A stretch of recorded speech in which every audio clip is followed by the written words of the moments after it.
Bismillahirrahmanirrahim. Assalamu alaikum dear students. Today we will study about conductors and insulators. Under this heading we will study properties of conductors and insulators. We will try to study differences among conductors and insulators on the basis of these properties. Lastly, we will study little more about semiconductors. Conductors. Any material that allow electric current to pass through it are conductors, or you can say that material through which charges can flow easily are conductors. Copper, aluminium, steel, these are all conductors. All metals are conductors. Here is a screenshot from your textbook about the properties of conductors. First one is already discussed. Second one, the free electrons are mobile and positive ionic cores are immobile within conductors, as all metals are conductors. So according to metallic bonding, there is electrostatic force between positive ionic core and electrons. In metal, electrons are highly delocalized. They freely move like clouds. They are not attached to single ionic core, while ionic cores are localized and they don't leave their positions.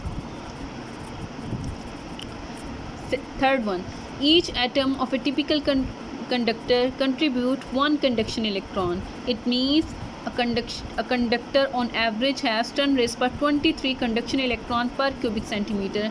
As you can say that a copper element contains Avogadro's number of atoms, that value about 6.02 exponential 23, means each atom is contributing 1 electrons, and on the whole 10⁻23 conduction electron are available in conductors. Fourth one, the conduction band and valence band overlap in conductors, so electrons can easily move. This point is according to energy band theory that you study in class second year and you studied it in detail in electronics. Here I discuss it briefly. There is allowed energy levels and there is forbidden energy levels. Electrons can exist in allowed energy level. No electron can exist in forbidden energy gap.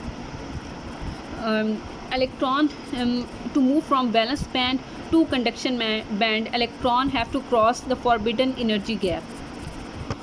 But for conductors, there is no energy gap between valence band and conduction band, so electron can move easily from valence band to conduction band. You can say that there is zero energy gap, or the conduction band and valence band are overlapped in case of conductors, so electrons can move easily.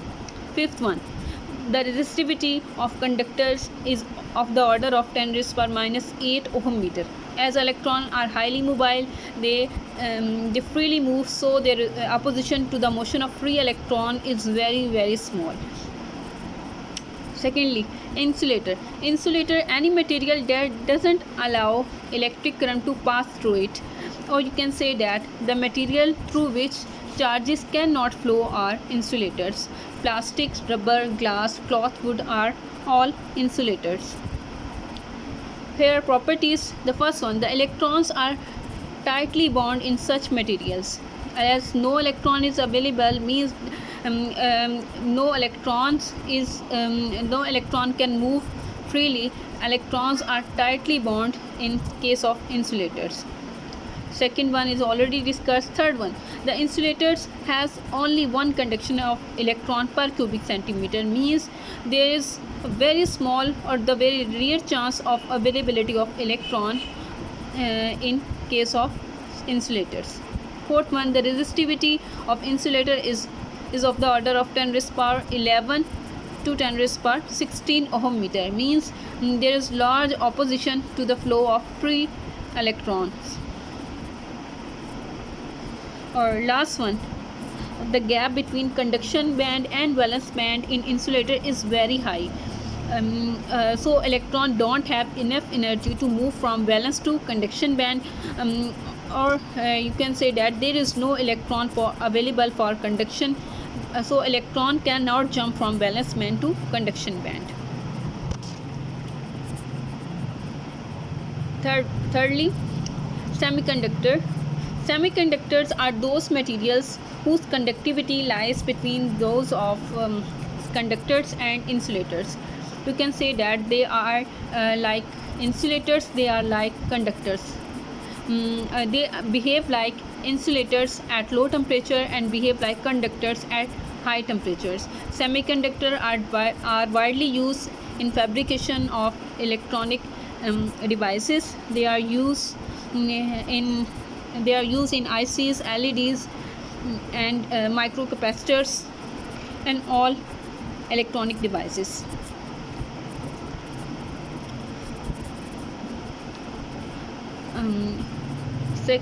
First one is already discussed. Second one, a typical semiconductor has 10⁻12 conduction electron per cubic centimeter. That shows that the conductivity, the availability of free electrons lies between those of conductors and insulators. For conductors, this about 10⁻23, and for insulators, this about 1. And third one, the resistivity of semiconductor is also intermediate between both of insulator and conductor, and here is about 0.5 ohm meter. And there is a intermediate energy gap between valence band and conduction band. You can increase the conductivity of semiconductor by increasing temperature or by increasing impurity atoms. That's called doping. That's all from today. Thank you.